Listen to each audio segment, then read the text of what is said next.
Dhanik Bharat educational institutions inter IIT JEE NEET admission open. Puducherry రాజకీయాల్లో అర్ధరాత్రి వేళ జరిగిన ఒక రహస్య సమావేశం ఇప్పుడు సంచలనంగా మారింది.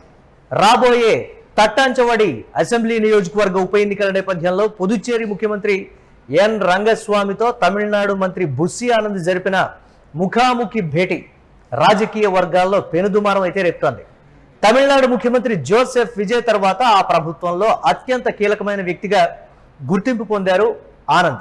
ఆయన నేరుగా సీఎం నివాసానికి వెళ్లి సుదీర్ఘంగా చర్చలు జరపడం కొత్త పొలిటికల్ ఈక్వేషన్లకైతే దారితీస్తోంది.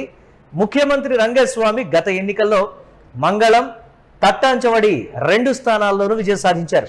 అయితే ఆయన తట్టాంచవడి స్థానానికి రాజీనామా చేయడంతో ఇక్కడ ఉప ఎన్నిక అనివార్యమైన పరిస్థితి ఉంది. శాసనసభలో తమ బలాన్ని 12 స్థానాలకు పెంచుకోవాలని భావిస్తున్న అధికార పక్షం ఏఐఎన్ఆర్సీ ఈ స్థానాన్ని ఎలాగైనా నిలబెట్టుకోవాలనే పట్టుదలతో అయితే ఉంది. ఇలాంటి కీలక సమయంలో పుదుచ్చేరి మూలాలు ఉన్నటువంటి బుస్సి ఆనంద్ పెళ్లి వేడుక కోసం వచ్చి సీఎం రంగస్వామిని కలవడం వెనుక పెద్ద రాజకీయ వ్యూహమే ఉందనేటువంటి చర్చ అయితే జోరుగా నడుస్తోంది. అయితే బుస్సి ఆనంద్ కేవలం తమిళనాడు మంత్రి మాత్రమే కాదు, గతంలో 2006లో పుదుచ్చేరి ఎమ్మెల్యేగా కూడా పనిచేశారు.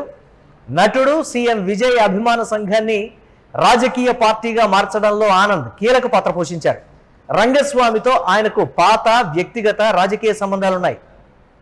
గతంలో పుదుచ్చేరి వచ్చినప్పుడు ఆలయ దర్శనం చేసుకుని వెళ్ళిపోయిన ఆనంద్ ఈసారి మాత్రం నేరుగా సీఎం రంగస్వామితో చర్చలు జరపడం వెనుక సీఎం విజయ్ రాయబారం ఉందా అనేటువంటి అనుమానాలైతే వ్యక్తమవుతాయి.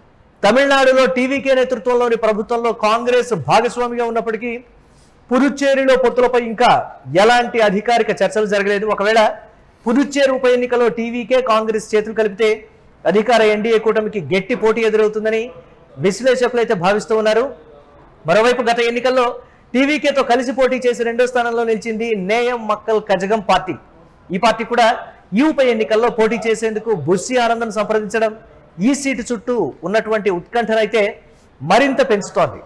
ఈ నేపథ్యంలో బుస్సి ఆనంద్ రంగస్వామితో భేటీకి సంబంధించి అసలు ఈక్వేషన్ ఏంటి?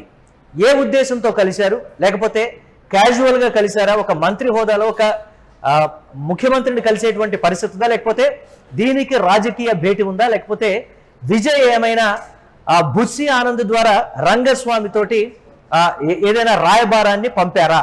దీనికి సంబంధించి కాంగ్రెస్ పార్టీ టీవీకే పొత్తులో అయితే ఉన్నటువంటి పరిస్థితి ఉంది. నేయం మక్కల్ కజగం ఈ పార్టీ కూడా టీవీకే మద్దతుతోటి పోటీ చేసి 2వ స్థానంలో అయితే నిలిచినటువంటి పరిస్థితి ఉంది. తట్టాంచవాడి నియోజకవర్గంలో మరి ఎలాంటి ఈక్వేషన్స్ ఉండబోతున్నాయి? నేయల్ మక్కం కజగం తరపున రాయబారం నడిపారా? లేకపోతే టీవీకే కాంగ్రెస్ పార్టీ తరపున రాయబారం నడిపారా అనేది ఇప్పటికైతే క్లారిటీ లేనటువంటి పరిస్థితి. ఎలాంటి ఈక్వేషన్స్ ఉండబోతున్నాయి? దీనిపై మరిన్ని అప్డేట్స్ మా కరెస్పాండెంట్ కిరణ్ అందిస్తారు. కిరణ్, ఒక రాజకీయ పెనుదుమారంగా ఇది చెప్తున్నప్పటికీ కూడా ఏంటి దాని వెనకాల? ఏదో మర్మం ఉంది. విజయ్ తనదైనటువంటి స్టైల్లో రాజకీయ రాయబారం నడుపుతూ ఉన్నారు, ఏదో చేయబోతున్నారు అనేటువంటి మాట ఉప ఎన్నికలు ఉన్నటువంటి నేపథ్యంలో ఇది ఇంకా ప్రాధాన్యం సంతరించుకుంది. ఏంటి, ఎలా చూడాలంటారు? పుదుచ్చేరి రాజకీయాల్లో కీలక పరిణామాలు చోటు చేస్తున్నాయి. ఎన్డీఏ కూటమిలో భాగస్వామ్యంగా ఉన్న ఏఎన్ఆర్సీ కాంగ్రెస్ పార్టీ అధ్యక్షుడు సీఎం రంగస్వామితో తమిళనాడు మంత్రి విజయ్ దూత విజయ్ అభిమాన సంఘాన్ని పార్టీగా మార్చడంలో కీలక పాత్ర పోషించిన బుస్సి ఆనంద్ కలవడం ఇప్పుడు రాజకీయ వర్గాల్లో పెను దుమారం లేపుతుంది. తట్టంచావడి, మంగళం 2 స్థానాల నుంచి సీఎం రంగస్వామి గెలిచారు. తట్టంచావడి అసెంబ్లీ నియోజకవర్గానికి ఆయన రాజీనామా చేశారు. రాజీనామా చేసిన తర్వాత అతి త్వరలో ఉప ఎన్నికలు జరగబోతున్నాయి. ఉప ఎన్నికలు జరగబోతున్న ఇలాంటి నేపథ్యంలో నేరుగా ఎన్డీఏ కూటమితో అత్యంత సన్నిహిత సంబంధాలు ముఖ్యమంత్రిగా ఉన్న రంగస్వామిని కలవడం, బుస్సి ఆనంద్ కలవడం కొత్త సమీకరణాలు తెరపందిస్తుంది. ఇప్పటికే 11 సీట్లతో ఎన్ఆర్సీ కాంగ్రెస్ ఎక్కువ సీట్లు గెలిచినప్పటికీ బీజేపీతో మిత్రపక్షంగా ఉంది, బీజేపీ కూటమితో మిత్రపక్షంగా ఉండడం అక్కడ ప్రభుత్వం ఏర్పాటు చేయడం జరిగింది. అయితే అక్కడ ప్రధానంగా మంత్రివర్గ విస్తరణలో కూడా లుకలుకలు ఏర్పడినాయి. అయితే ఎట్టకేలకైనా మంత్రివర్గాన్ని విస్తరించారు.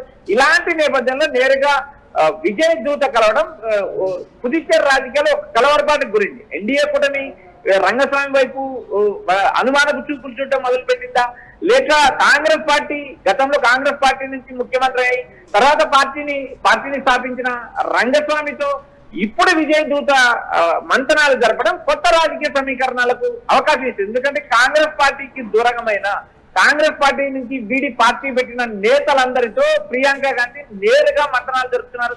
అలాంటి నేపథ్యంలో ఏమైనా విజయ్ నుంచి ఒక దూత వెళ్ళాడా అనే అనుమానాలు కూడా ఎన్డీఏ కూటమిలో ఉన్నాయి. అయితే ఇక్కడ ఉప ఎన్నికల నేపథ్యంలో కలిశారా, లేక పుదుచ్చేరి సీఎంతో బుస్సి ఆనంద్ ఉన్న వ్యక్తిగత వ్యవహారాలు, వ్యక్తిగత సంబంధాలు, గతంలో 2006లో ఆయన బుస్సి ఆనంద్ అక్కడి నుంచి ఎమ్మెల్యేగా గెలిచిన నేపథ్యం ఉంది. ఇలాంటి పరిస్థితుల్లో ఏమైనా నేరుగా తనకున్న సంబంధాలతో కలిశారనేది కూడా పుదుచ్చేరి రాజకీయ వర్గాల్లో ఒక కుదుపుతుంది.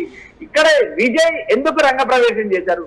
తమిళనాడులో విజయ్ కాంగ్రెస్ కూటమి కలిసింది, పుదుచ్చేరిలో విజయ్ కాంగ్రెస్ పార్టీ రెండు కలిసి లేవు. అక్కడ ఉన్న పొత్తుల అంశాలపై ఎలాంటి క్లారిటీ లేదు. ఇలాంటి పరిస్థితుల్లో రంగస్వామిని బుస్సి ఆనంద్ కలవడం, అంతేకాకుండా బుస్సి ఆనంద్ గతంలో అక్కడి నుంచి ఎమ్మెల్యేగా గెలవడం, రాబోయే రోజుల్లో తట్టంచావడి ఉప ఎన్నికల్లో మక్కన్ నేయల్ పార్టీకి సంబంధించిన అభ్యర్థి పోటీ చేయాలని ఇప్పటికే బుస్సి ఆనంద్ కలవడం కూడా అక్కడ రాజకీయ వర్గాల్లో ఒక తీవ్ర చర్చ నడుస్తుంది. మరోపక్క నేరుగా విజయ్ ఏమైనా సంప్రదించారా? ఆ కోణంలో భాగంగా మంత్రి భేటీ అయ్యారా? అక్కడ ఉప ఎన్నికల్లో టీవీకే మక్కన్ నేయల్ పార్టీ రెండు కలిసి, ఇటు కాంగ్రెస్ 3 పార్టీలు పొత్తుతో కలిసి పోటీ చేస్తే తట్టంచావడి ఉప ఎన్నికల్లో ఎన్డీఏ కూటమికి గట్టి పోటీ ఎదురవుతుంది.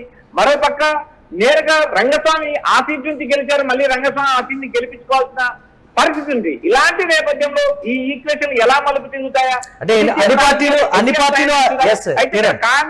కాంగ్రెస్ పార్టీ ఏమైనా తెర వెనుక వ్యూహాన్ని సిద్ధం చేసిందా? గతంలో పార్టీని విడిన రంగస్వామి వైపు మరో అస్త్రమే ఏమైనా వదులుతున్నారా అనేది కూడా అటు పుదుచ్చేరికి తమిళనాడు రాజకీయ వర్గాలు ఒక పెద్ద చర్చ అయింది. మురళి, ఎస్, తట్టాంచవాడి నియోజకవర్గ ఉప ఎన్నికకి సంబంధించి అన్ని పార్టీలు కూడా ప్రతిష్టాత్మకంగా తీసుకున్నాయి కదా. ఏంటి ఈ భేటీకి సంబంధించి పొలిటికల్ ఈక్వేషన్స్ అన్ని కూడా టీవీకే పార్టీ బుస్సి ఆనంద్ బయటకు వచ్చి చెప్పడమా, లేకపోతే రంగస్వామి ఒక కీలక ప్రకటన చేస్తే తప్ప ఒక క్లారిటీ లేనటువంటి పరిస్థితి ఉందంటారు కదా. ఏంటి దీని ఎలా చూడాలంటారు ఒక పొలిటికల్ కన్ఫ్యూజన్ కి సంబంధించి?